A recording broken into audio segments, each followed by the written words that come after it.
What is going on, guys? Carter here, Edged Mindset. Got another pseudo fake unboxing for you. So this is similar to my Medford Praetorian Tea video that I did. I got this yesterday along with that Praetorian Tea. I did an unboxing video for the same reason. I can't use that video, so I've got to recreate it the next day. So it's not really an unboxing, which is unfortunate because this one kind of hit me in the feels. I wasn't expecting it. It kind of hit me in the feels, and I got that on camera, but unfortunately I can't use that video, so we're trying to recreate it. This is fresh from the Strider mothership, a real SnG right here. So excited to get this. And when I did my original unboxing, I just thought, I'd show it off and talk about how I got it and blah, blah, blah.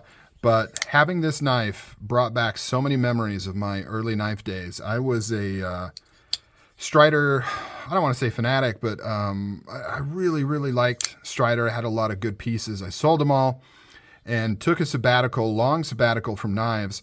And when I came back to the knife world, I was really shocked to find out that Strider no longer existed.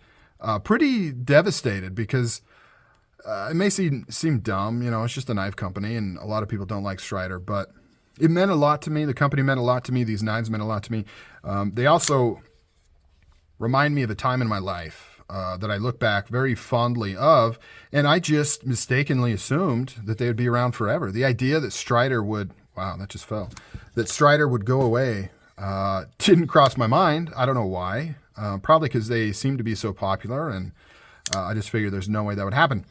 And so I came back and I was told that Strider went out of business. Strider production company went out of business, and there would only be custom mixed Strider knives, and that would be it. And I was very, very sad to hear that news. This was actually before I really kind of came back into the community. I had heard of that, and it kind of broke my heart a little bit.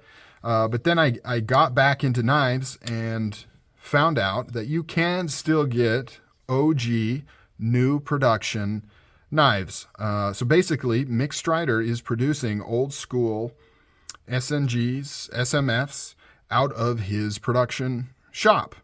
Now, they are pretty pricey because they are not a large numbers operation. They do very small orders, small runs of knives.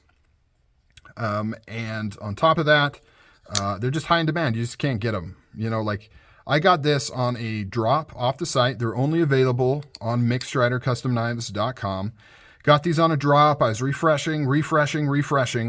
This is the configuration I wanted. So I've been following them on Instagram, and I saw the post that they were going to release some more knives, when the drop was going to be. And they said there was going to be some hybrid gunner grips and also some rifle hybrids. And I could only see in the post through some baggies that some of them were tiger striped. And so I'm like, okay, I need the gunner grip. Sorry if I say double gunner grip, because this isn't double, this is a hybrid. I need the gunner grip and I need the tiger stripe blade. And I'm like, man, I really want the gray, but I don't think they're going to release gray. I think they're all going to be green. So I logged on, I refreshed. First thing that popped up was a custom. And I was like, holy crap, I was not expecting to try to get that, but I'm like, I got to try to get it. So I added it to my cart, and before I could move on, it was already gone. I don't know if it was a bot or just somebody else that got it. Didn't get the custom, went back. The SNGs were loading up. They had green and gray, and I saw the gray, and I'm like, boom, that's my knife. Snagged it, bought it, moved on. And then it turns out they didn't even release any of the rifle patterns. So good thing I wasn't waiting out for those to pop up, because I never saw them pop up. But I absolutely am in love with this gray. In the pictures, it looked a lot lighter, almost like a creamy white Stormtrooper type gray. But in person, it's a good medium gray, and I think it looks so cool with this blacked out hardware and the tiger stripe blade. This thing is so wicked sharp, nice and thin slicer, really, really cool knife. SNG is not my favorite just because it's a little on the small side for me. I like the SMF, kind of fits me better, but I like this thing. I like it a lot. So what are the differences between these and the old school? There are a few differences. One are these screws here. In the old school ones, you'd have the male version of the screw on this side with the screw head. And then on the titanium side, you'd have a collar that was knurled on the outside. That knurling would kind of grip into the titanium a little bit, which would allow you to screw the screw in without it spinning, usually. Now they put the male side on the lock face side, and then it has kind of these caps on this side. Now I hear these can be kind of a pain because these will just spin out on you if you try to take it apart. I'm going to avoid taking it apart. I'm not going to take it apart just to do it. So unless I have a legitimate reason to get into it, I'm not going to. But I'd imagine there's some kind of trick for managing that. This is the same style spanner. However, it feels a little different. I don't remember the inside being as flat. I thought it had more of a beveled look. So it looks like this has changed slightly. Same concept, same basic principle, but it seems a little different than the old school ones. And then the other big change are the pins right here, the stop pins. These are kind of smaller, nubby, kind of rounded pins, like what he did on his performance line. The old school ones were a little chunkier and they would stick out further, and they were just kind of flat. They were just like a cylindrical tube that went all the way through. But other than that, everything else is 100% spot on. This whole lock side looks exactly the same. All the jimping, all the chamfering, it all feels the exact same. Lock bar stabilizer right there. Same flaming, iconic flaming of this knife. Flat lock face, early lockup. You've got the beveling right there. Something about these knives, they just do something to me. I think some of it's nostalgia. I think back to my early knife days. The first time I saw one of these was in a video. I believe the channel's name was Darkchild57. I don't know if he's still around. I looked up his videos recently. It looks like he's been on and off active over the last few years, but he was one of the guys that I watched early on. And he did a video on an SnG double gunner grip. He has a lot smaller hands than me, so it seemed a lot bigger. When I finally got my hands on an SnG, I was like, wait a minute, is this the Mini? In his hands, it looked pretty big, but double gunner grip. And I remember thinking that is the coolest thing I've ever seen. This isn't a double gunner grip. It's the hybrid, so it has the normal flat side. It's not going to tear up your pocket. And then it has the gunner grip on this side. Oh, I will also note, before I get back to my story, sorry, this is a different pattern than the normal gunner grip. This is a kind of a square pattern. The normal gunner grip is more of a honeycomb, kind of a rounded oblong milling in there. So I find that quite interesting, because I know Mick Strider still does customs with double gunner grips that look like the old style, but these are a completely different look. I really like it. Super grippy, super nice, but different than what they used to be. But anyways, back to my story. I remember seeing that knife, and he said his wife bought it for him, and he talked about how expensive it was, but he loved it, and I thought it was so cool. And back in those days, you know, I was early into knives. I only went to like Blade HQ.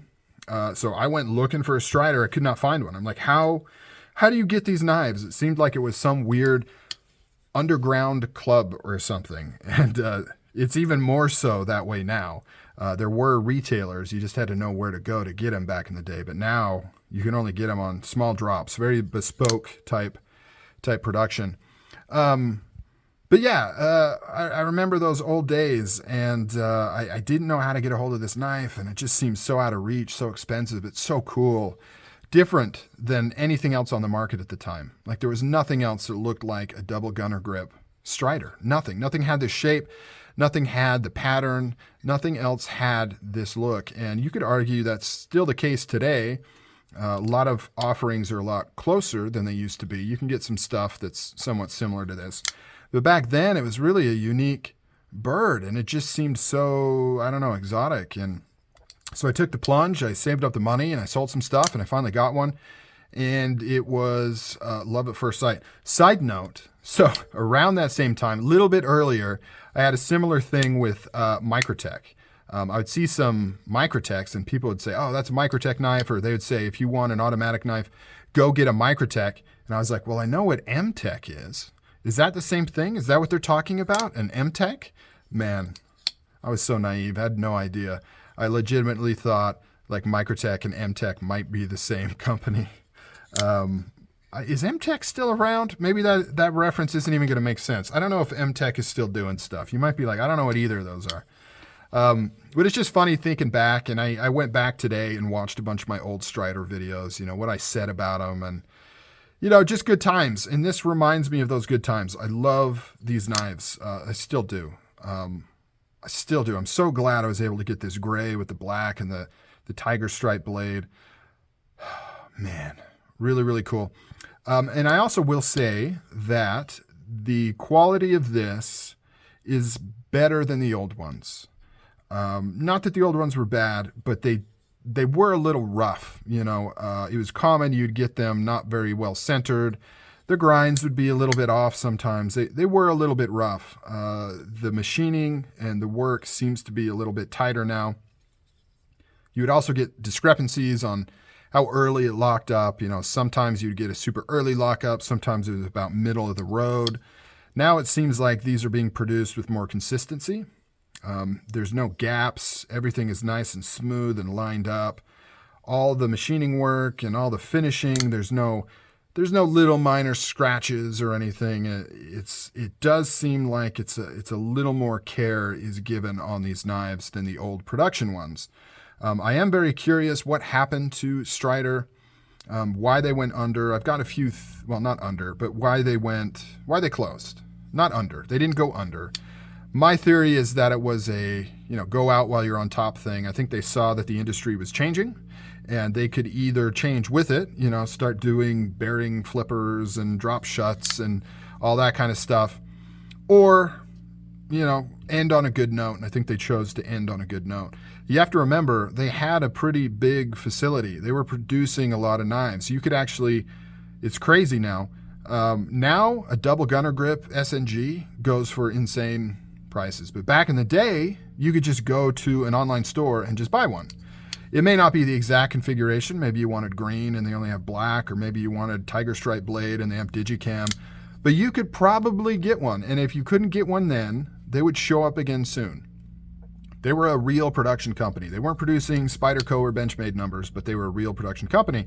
So there's a lot of cost involved in operating like that. And I think they just decided we're not going to be able to keep doing what we're doing. So they scaled back. And for a while, it sounded like these production old school Striders were going to be a thing of the past. But they brought them back. And I am super excited to get these old school knives back in the community. Really, really cool. Can't wait to get some more. I need to get an SMF. I need to get an old school Lego, like all kinds of stuff. My head is swirling with all the different Striders that I want to get my hands on again.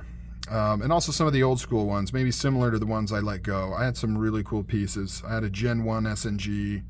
I had a Gen 2 SMF, recurve blade, like some really cool old school pieces that I let slip through my hands that I really regret. But yeah, so all these feelings came up after scoring this knife on the drop on mixedstriderknives.com. A lot of fun. All right, guys, I've waxed on long enough. You take it easy. Let me know what you think of Strider knives.